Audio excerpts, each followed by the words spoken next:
Olá, povo de Deus, domingo do tempo comum, 11º, 16 de junho de 2024.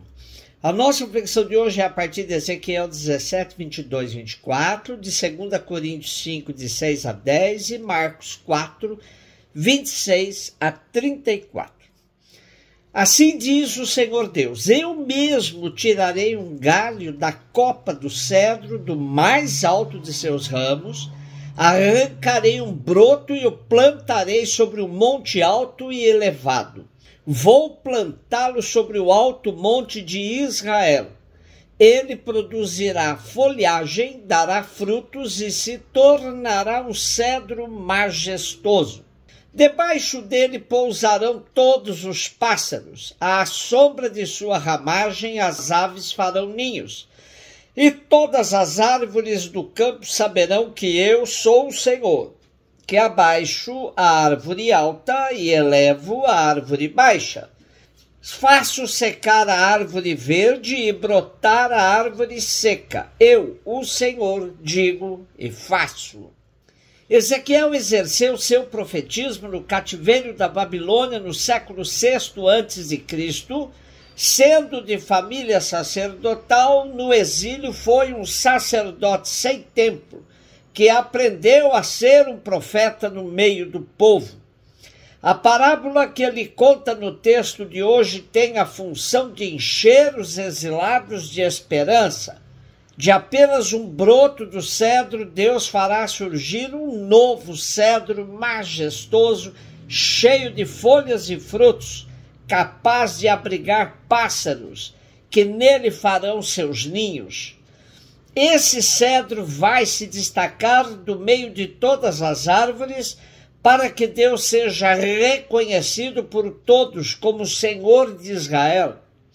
E para quem pensa que o exílio é o fim, não tem mais saída, Ezequiel diz que o Senhor é capaz de provocar a reviravolta, abaixar a árvore alta e elevar a árvore baixa, fazer secar a árvore verde e brotar a árvore seca. Esse cedro frondoso é Israel, que sairá do cativeiro de maneira vitoriosa.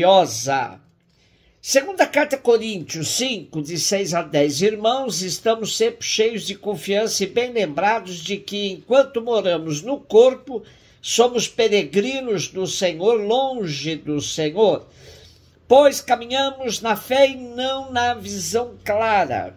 Mas estamos cheios de confiança e preferimos deixar a moradia do nosso corpo para ir morar junto do Senhor. Por isso também nos empenhamos em ser agradáveis a Ele, quer estejamos no corpo, quer já tenhamos deixado esta morada.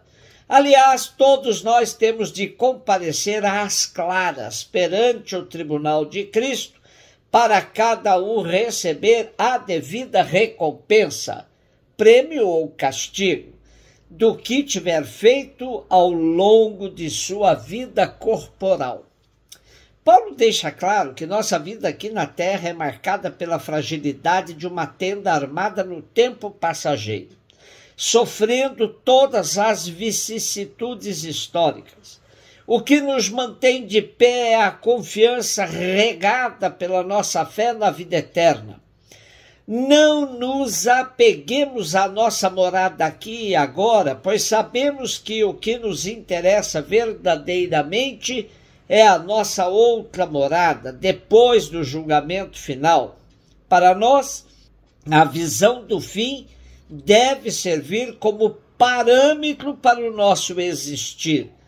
A morte, o fim, não deve assustar a quem tem confiança na concretização da promessa da vida eterna a todos os que forem fiéis a Cristo.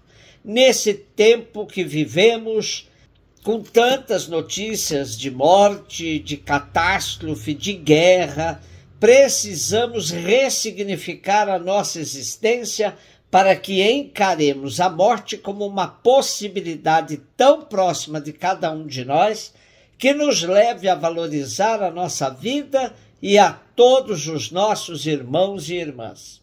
Marcos 4, 26, 34. Jesus disse à multidão: o reino de Deus é como alguém que espalha semente na terra.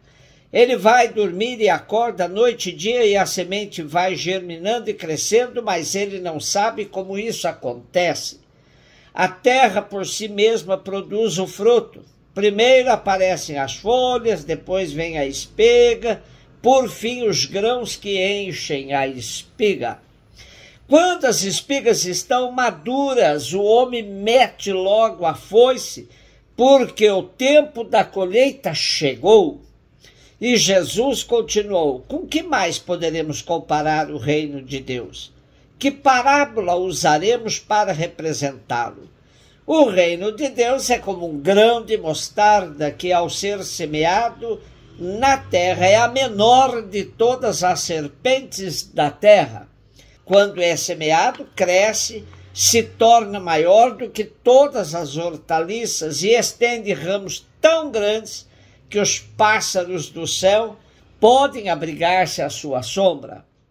Jesus anunciava a palavra usando muitas parábolas como estas, conforme eles podiam compreender, e só lhes falava por meio de parábolas, mas quando estava sozinho com os discípulos, explicava tudo.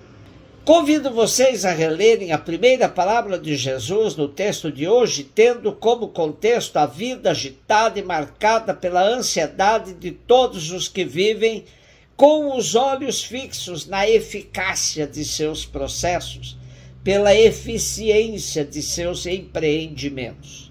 Essa paisagem do agricultor que vai dormir na certeza de que a semente seguirá seu curso, germinando e crescendo, dando folhas, espigas e grãos no seu tempo certo, contrasta brutalmente com os tempos nervosos de hoje.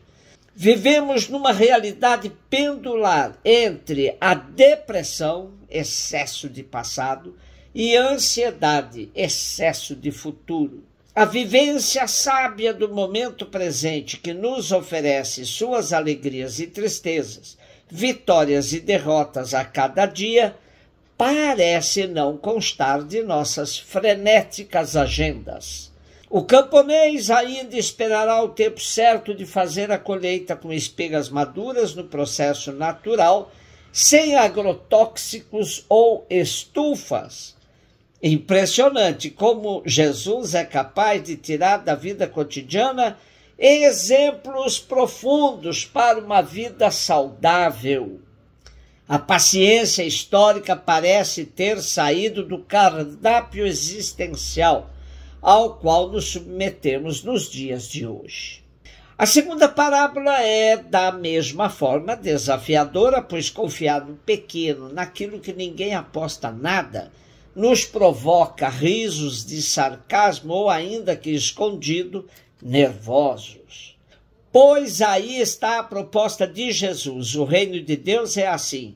Começa com a sua insignificância, mas vai crescer, florescer, alcançará seu momento em que muitos encontrarão, como os passarinhos que voam livres, seus ninhos de abrigo.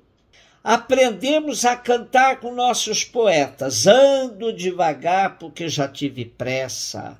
A lástima é que quando aprendemos essa sabedoria do tempo, na maioria das vezes, nos resta pouco dele.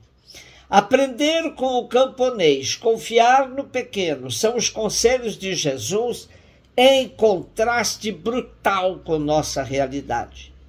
Tome uma semente nas mãos, contemple-a e medite sobre o mistério da vida aí contido. Será que temos ao nosso redor sinais de vida e esperança que a pressa e a ansiedade não nos estão permitindo ver e aproveitar? Como tão bem expressou o sociólogo e educador francês Edgar Morin, de tanto sacrificar o essencial em favor do urgente, acabamos por nos esquecer da urgência do essencial. Ser cristão é ter o reino de Deus como essencial na vida. Acreditar no poder das sementes é a atitude de quem nunca desiste da vida e é não parando de semear justiça e paz que contribuímos com a construção do reino de Deus.